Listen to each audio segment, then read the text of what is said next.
All right. To brave to the future. Brave the future. To go to the future. So, since it appears that our financial institution has totally been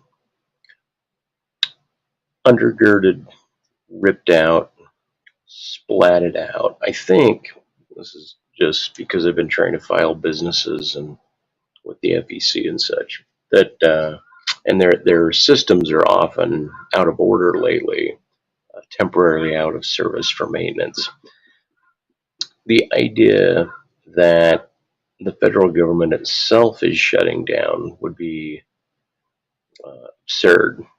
They still want your taxes and they still want certain things, but somebody mentioned that legally it's as if the federal government has stopped doing its fiduciary duty economically to the people, although that was displaced in 1913 to the Federal Reserve.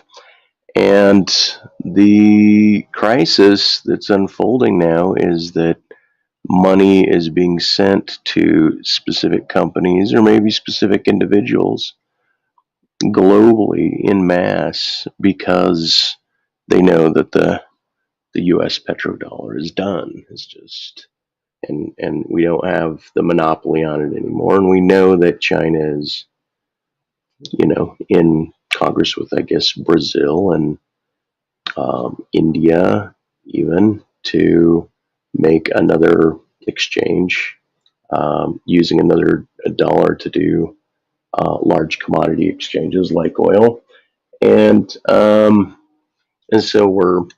so if the government knows that that's what happens, then a type of relief or justification to the people might be to, in one way, not let them make businesses that are taxable anymore.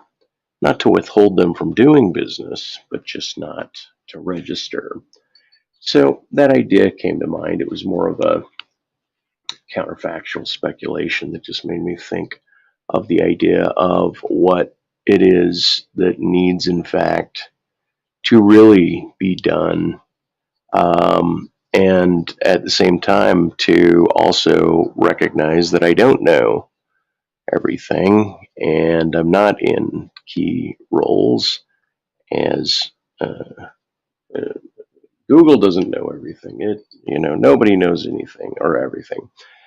But the idea of what's happening nationally as a means of subversion on the nation appears to be a possible description of what's actually going on. That the government itself is subverting its interests in its own people.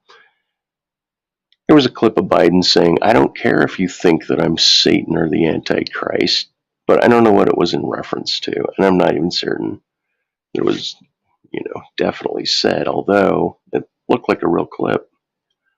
Um, I'm not worried that I'm being fed a bunch of digitally remastered fictitious clips of a real president or getting a whole belief digitally, like a mass agreement and psychosis that we have a president at all, or that we have a president named Biden that's doing the things that are claimed or seemingly claimed.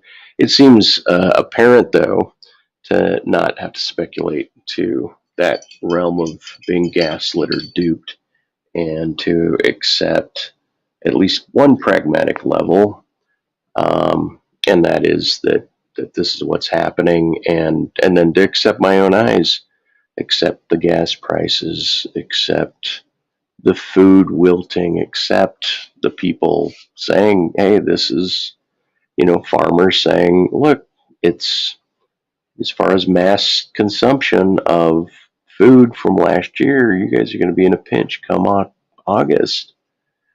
Like a food shortage, like, look, how many times can it be said, pick up what you need for months now if you got it, that kind of stuff. I'm too poor myself. I've had so many windy days. I've had so much money go to certain things that when I'm out selling, having windy days on the street, it doesn't help. Like knocking down someone's ear about the virtue of being on the street after I was upset that explaining how I don't get along with galleries, or how I've had some problems with galleries in the past, or how they've kind of become nepotistic in a way, or expectational of the artist. Hey, you're in our gallery because we expect you to produce this kind of painting, not this kind of painting. Or could you please leave out this particular subject matter? Anyway, a friend's dad recently died a couple days ago, and I'm not real close to the guy, my friend, but he's still a friend, and he expressed that he was going a little, that it was just really hard on him, and but still speaking to the dad as if the dad was here, like, I didn't know you weren't indestructible, and I didn't know this was going to hurt so much. And anyway, I've been up quite a bit tonight, and yesterday I was out at the park. I even had a Faith to Grace interview, and I was in the bus from a link. I had no idea that StreamYard would link to my phone, or even had an app within the application. So of course I only stay home to make these videos, but it worked just fine in the bus. And I figure, hey, why don't I quit focusing on these old analog systems yet again, because I oscillate between, is there solution, is there remediation in thought, in meditation, in the analog, in the process. I mean, this is historically my thinking zone, is to paint or to write, but in painting it's been a type of thought process. And in any case, so he died, and I was just relaying that to this lady that I was dating not too long ago, a little bit, like beginning to date, not really going full steam ahead. And then her dad dies, and that throws a wrench in a few things. And yet at the same time, she had mentioned that she was orphaned, right? And because her mom had died years ago. Now, this is an older woman. She's late 40s, I think. And anyway, and then it, of course, reminded me of how my niece is half orphaned now, as my brother died in January, and all of the weird sort of beyond the morning, kind of the cutting myself out of wood in terms of dealing with yet another thing absent in the universe that you would prefer not to be absent, and the devastation that ensues or comes about within. Kind of, speaking to my new roommate, great little lady, Spitfire, very sensible and sensuous. And in any case, was speaking to her about sorry, I'm doing a zigzag ping pong. Well, about all of that, about my niece being orphaned, about my brother, and I was going to mention something specific offhand on that topic. In any case, perhaps it'll show up again here in my memory. The idea of trying to talk about people that lose people, and the whole idea of, like, watch everything before it goes away. It's kind of like evaluate where you're at. But speaking to the people that happen faithfully, not faithfully, but faithfully, to be given like a gift, like an angel or a helper or a proper intersection with another human that assists you when things become too bad is a type of um, it's a type of blessing, different than if stuff moves and becomes more negative. In any case, so I was speaking to her about that because she kind of serendipitously appeared, and it got me also thinking about people that die. It's like my mom used to say growing up that people die when it's time. Like as far as her religion was concerned, her belief. She says, "Well, I'm not certain what to believe about God and religion and everything. I just," she says, I just know that people have a time, and when that time's up, then they die. Almost as if it was predictable, but she wasn't saying as if it was predictable, just that that's how she scoped out how one deals with fate and things. And anyway, I sent a message to my niece stating some of what I've mentioned to you guys already this morning.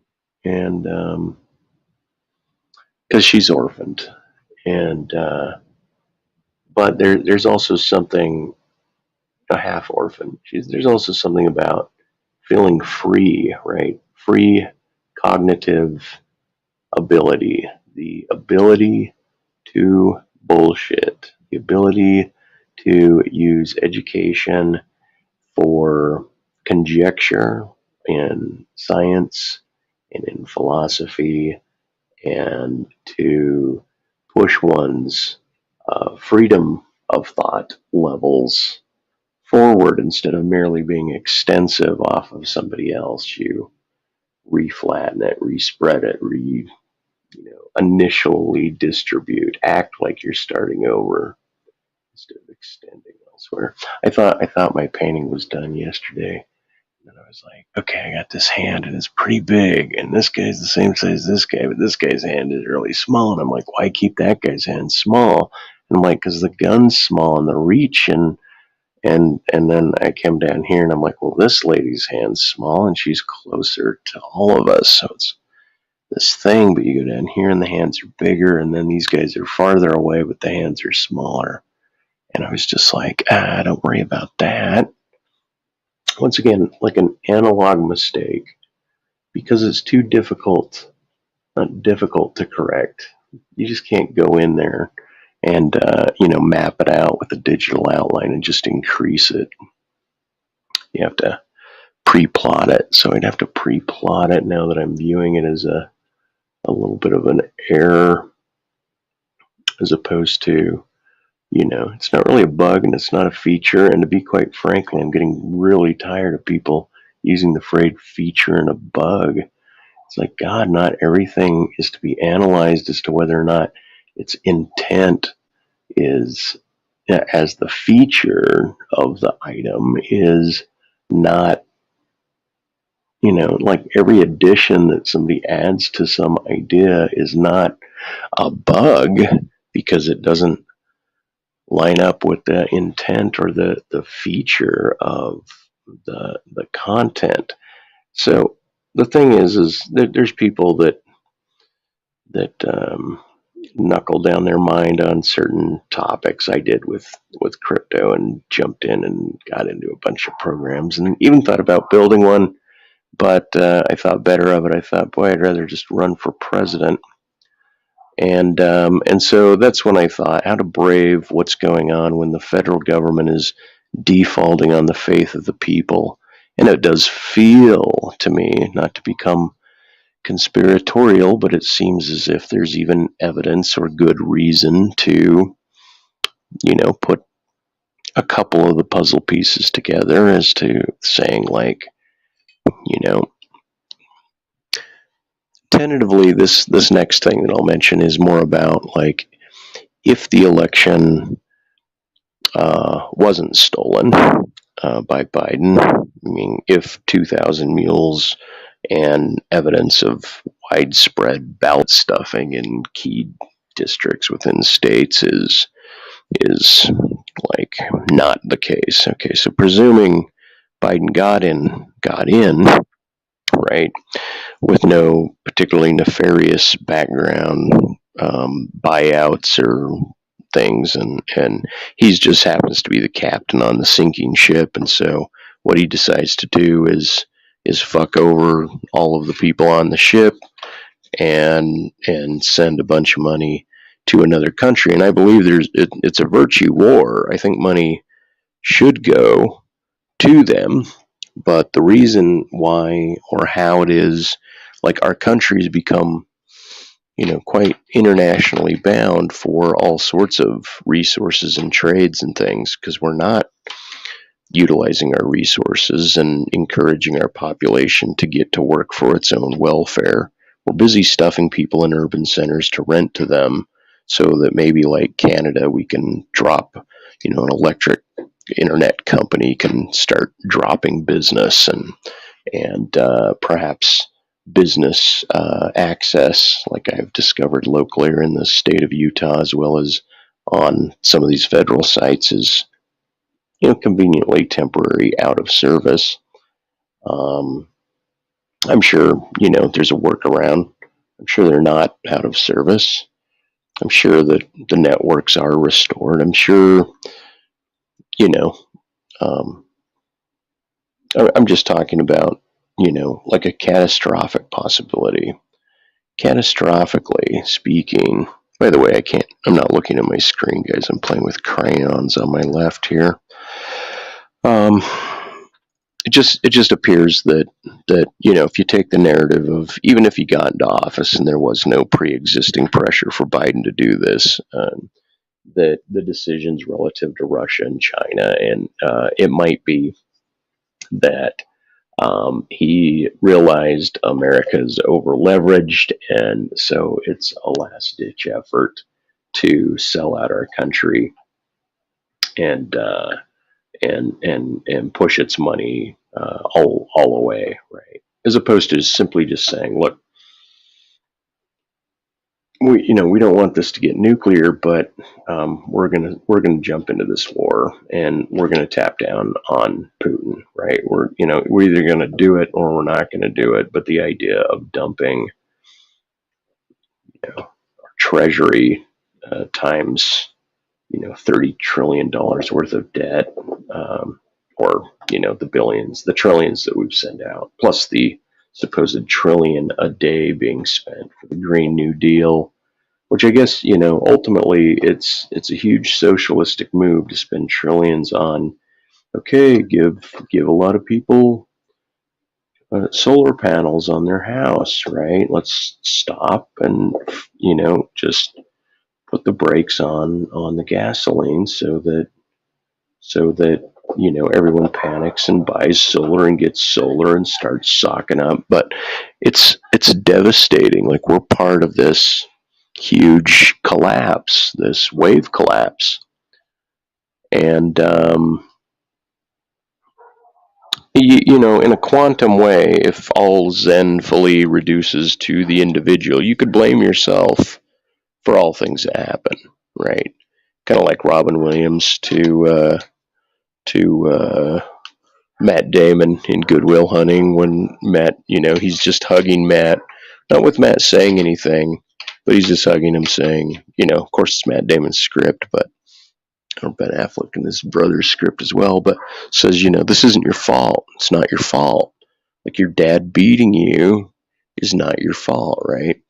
And yet, in the broadest, most robust of the Zen states, it feels as if it's incumbent upon people of a certain area when they feel stress to be proactive, either proactive for your own defense or proactive against what it is that you hate, against what it is that's really, really fucking things up. Now, granted, I've had a lot of roadblocks and relational issues with getting into galleries because of either content or consistency, or in some cases, my own, you know, uh, I had once a gallery owner called the police on me because I kept, I stored like 12 paintings there, and I took out three, like one each week, and I was selling it outside of the gallery, and that was a problem. And I said, I'd give you a commission to the gallery owner, even if, because you're my gallery owner. But he just decided after the third one I wasn't allowed to take him out anymore. And I said, this is bullshit. And he called the cops, and then we disbanded. Like, a gallery owner called the cops on me. Anyway, moral of the story is I may have had some problems with with galleries in the past, but I'm not.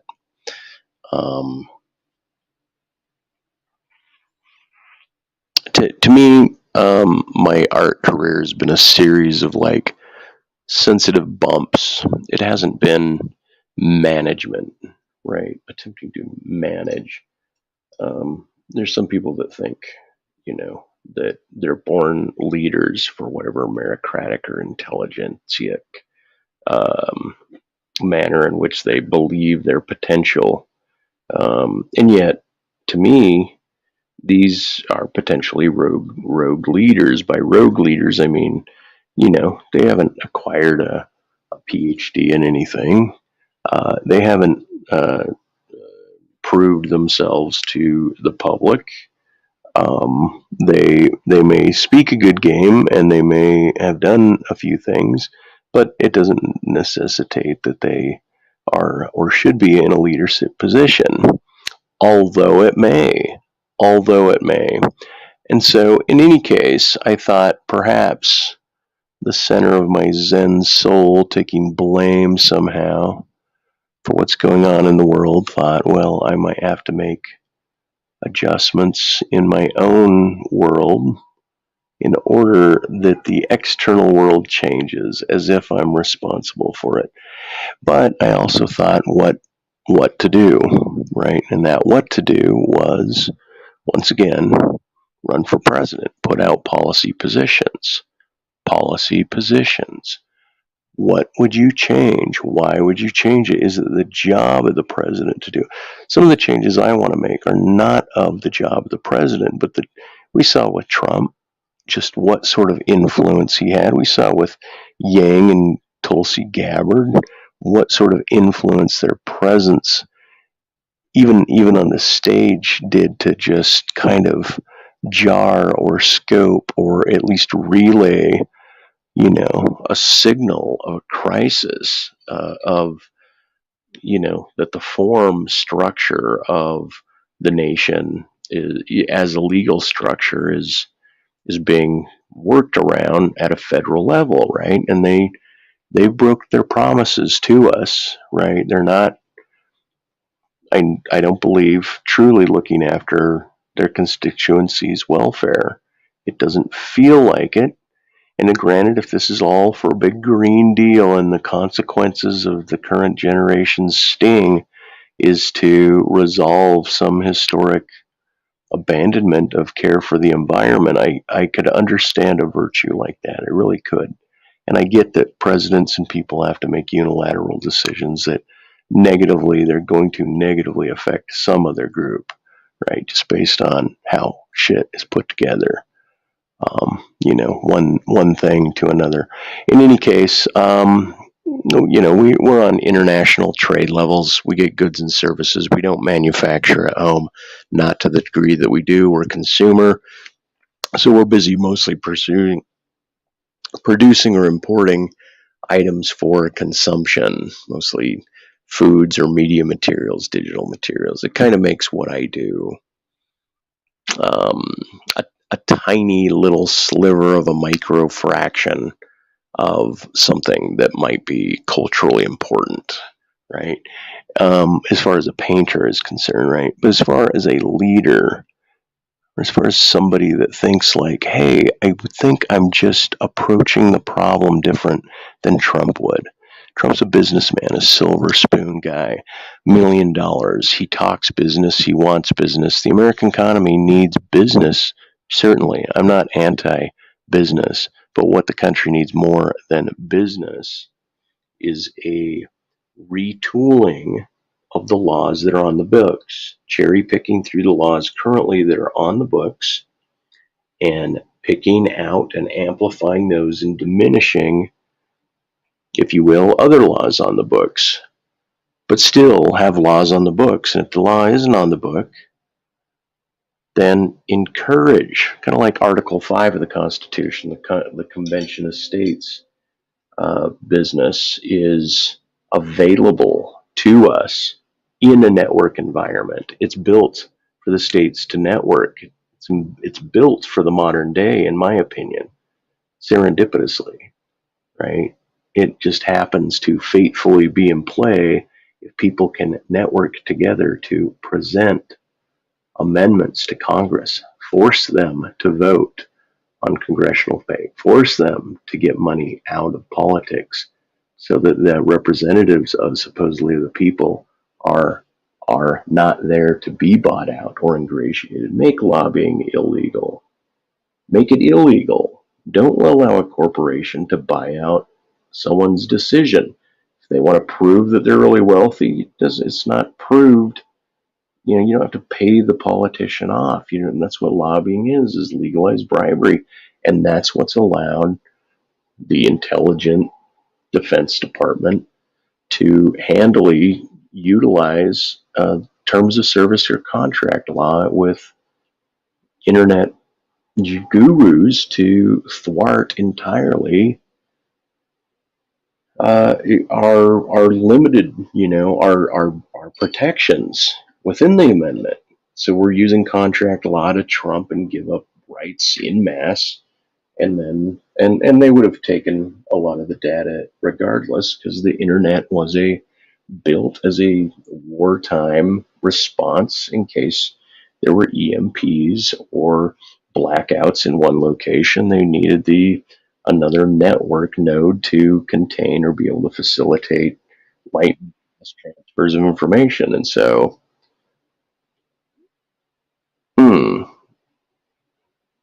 somebody just sent me a text. Anyway, it's close to 30 minutes. The whole point is that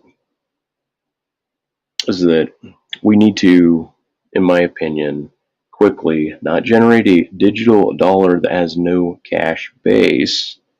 It would be nice to have a non-fiat system, but to have a cash base, not a merely digital currency. That would be devastating, unless you could always bound and trade that asset for other currencies, so that it's just a school of fish of different currencies. Then there would be some mediation amongst being able to trade amongst these currencies. But as far as a digital US dollar, it's terrifying because it would allow an institution that controlled it down to the individual to shut off their accounts, kind of like they shut off accounts to the Canadian truckers, right? Like, hey, you can't pull out your money, right? And then protest. Right now they know better. If they're going to protest, they're going to get some money, and they'll yank that money out, or they'll find some other way to get it. But anyway, the point is the control, the top-down control, right, of a nation's currency to a digital level would be an absolute crisis. And by the way, the surveillance state, I also encourage not a Luddite approach, but a political Luddite approach, in that we dismantle the surveillance grid on highways, in the public sphere, not because I'm anti-crime, but because, to me, just because you're in public and you shouldn't assume a right to privacy doesn't mean that the government gets to aggressively, hawkishly present cameras everywhere. It's a sense of non-freedom. I have a sense of having search and seizure occurring every time I walk out of my house or my condo, or every time that, even the phone. I've agreed for certain recordings. This is a recording. I've agreed to give away this as like a type of, like, hey, you see something in the background that's suspicious or illegal? Well, not that you should, but if you do, boy, I've I've used terms of service, use the DOJ or whoever has the recording to take away, the Fourth Amendment from you. Essentially, one should feel good in their space, right? Pursuit of happiness doesn't come along with the state's ability to make you paranoid or terrorize you or undergird some other amendment, some other right. In any case, so it's incumbent to get into office for me, meaning it's incumbent upon my soul to at least apply to a politic. And if it means doing anything to, really tap the ear of people, right, to let them know that we could dislocate the dollar, take the old dollar would be, we'd give it a jubilee, a credit, end all the debt, close down all the bonds, disband the currency, and run an actual new para US dollar, if you will, right? And that one would be finite, open, kind of Bitcoin-esque, limited, right? And yet, we imagine something very, very, very, very vast for all of the things that our country would need money for. But if the world is going to generate value, and that value is not based on labor, and it's not based on effort, and it's merely indefinitely just kind of given out, and it's leveraged against future labor, other people's doings, other people's investments, then then we're into, I guess, maybe a quantum fishbowl of economy, but in currencies.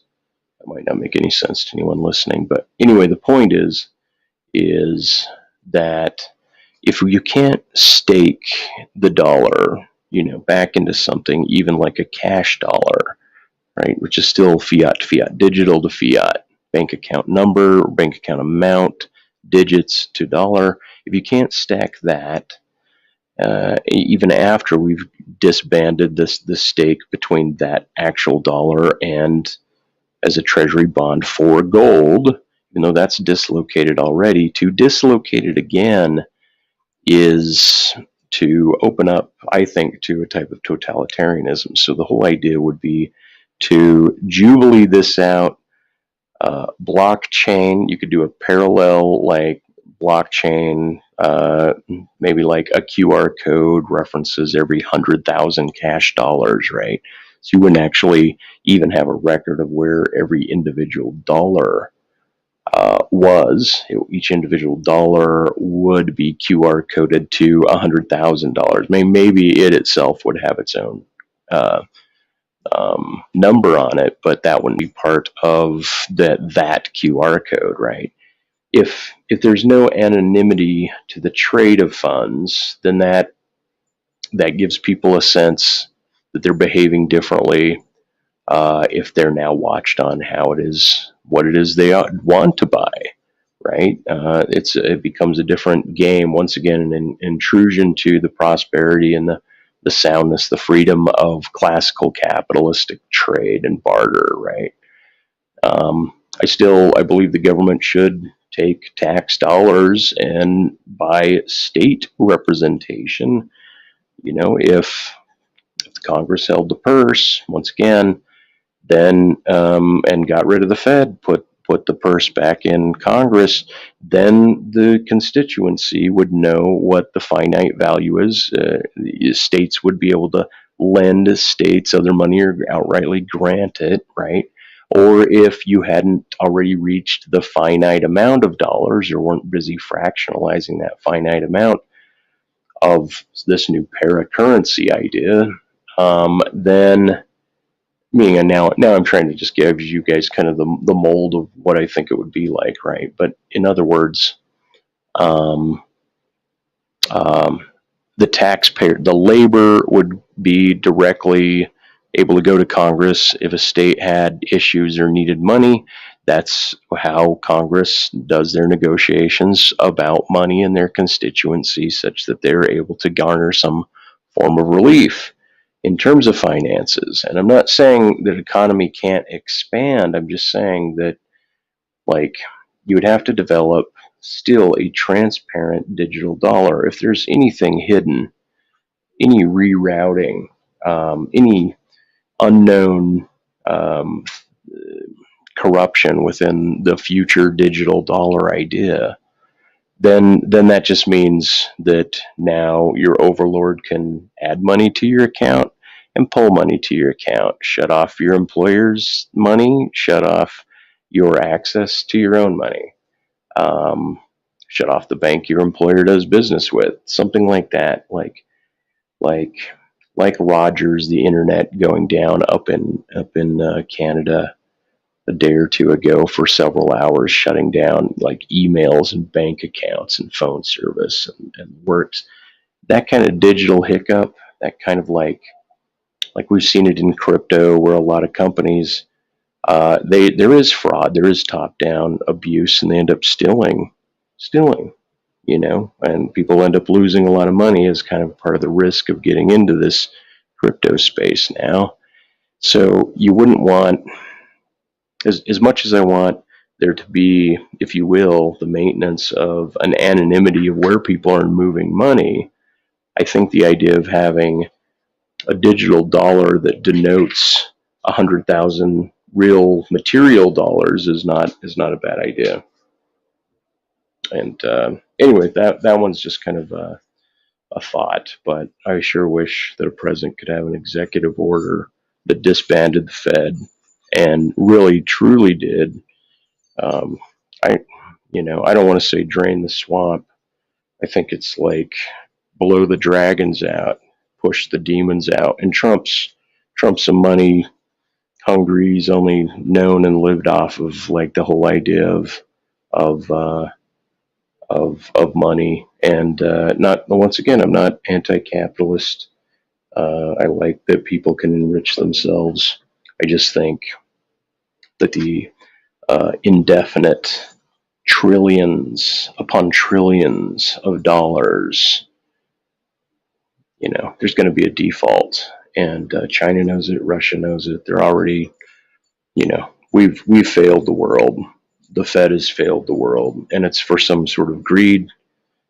It's some sort of mismeasure. And quite frankly, my suspicion is that it's politically heretical, and that what Biden's choice to do with our finances at this level, and what I believe is going on in terms of what's happening with inflation and supply chains, appears to be a proactive movement by somebody else that's purposely deciding not to supply. It's to put pressure. It's America's being under pressure, and it's for some greater thing that's down the line. Take it, take the idea to an Alex Jones level, and it's to tank America, bring it to its knees, utilize the FEMA camps, run in groups. America topples itself, and some new regime goes, and then we echo the end of the American empire, and we use all of the video and evidence to train the next generation as to how bad white men were for doing this, and the extremeness of capitalism in general, or whatever the modern leverage is against the population on a cultural level.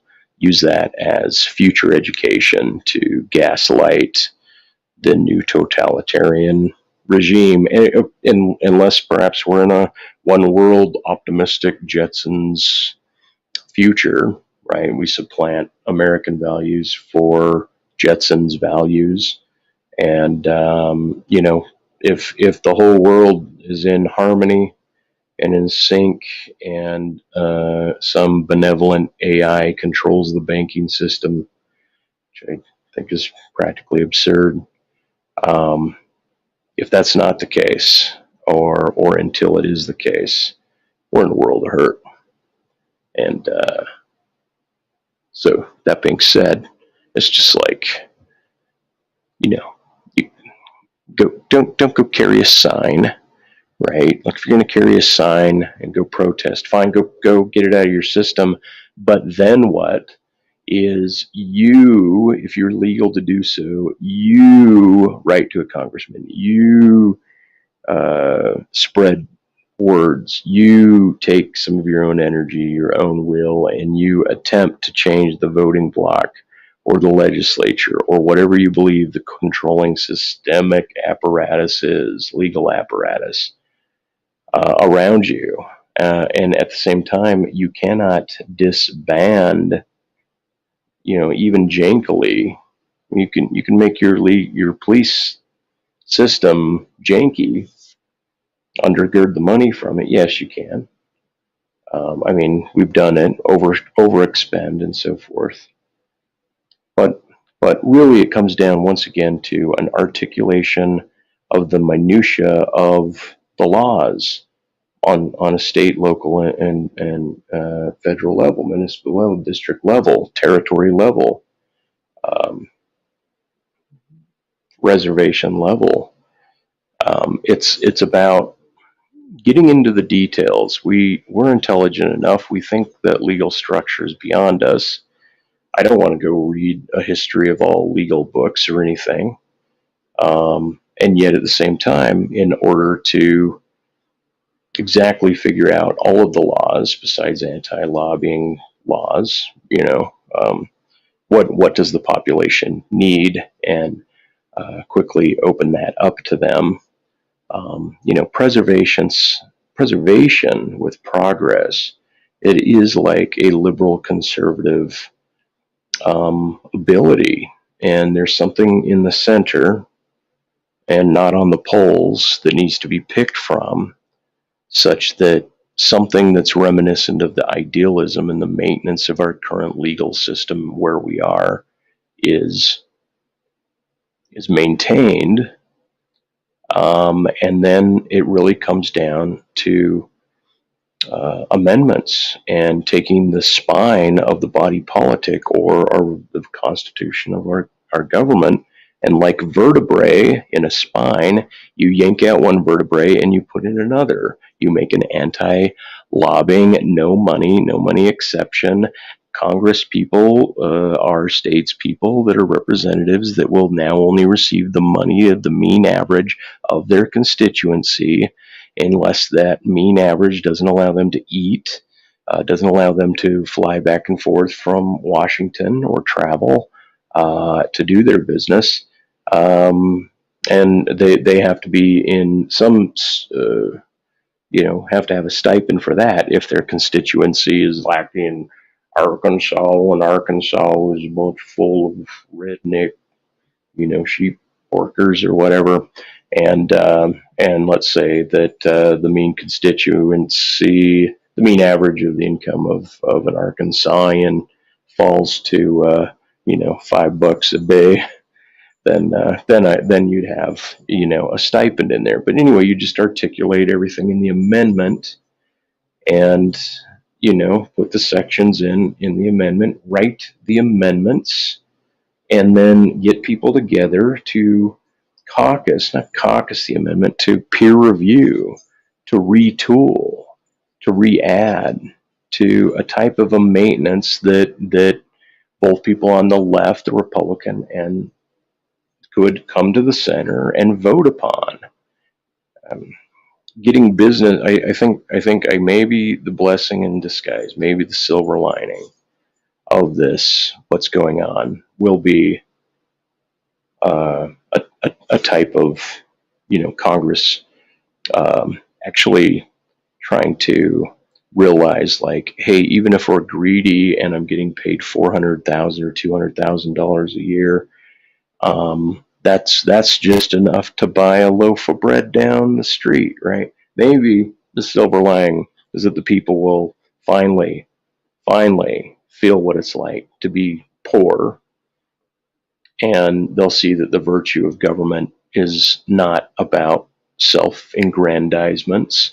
It's not about um, becoming a career politician so that one can make a shitload of money and bet on stocks. And so another thing would be you don't allow anybody or their spouse or a business entity that they own to further, you put a restraint on capitalistic abilities on all members of Congress during the time that they serve.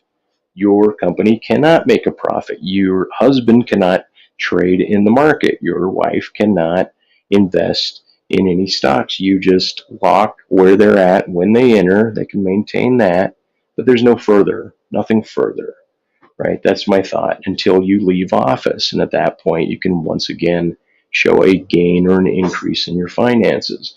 Otherwise, you don't have the sympathies of the people. You don't have the interest of the people. Half of your decisions, if not all of your decisions, also rotate on whether or not you gain anything. And that's not what a representative is. It's not about that. People are there to, you got to figure out your virtues. Anyway, thanks for watching.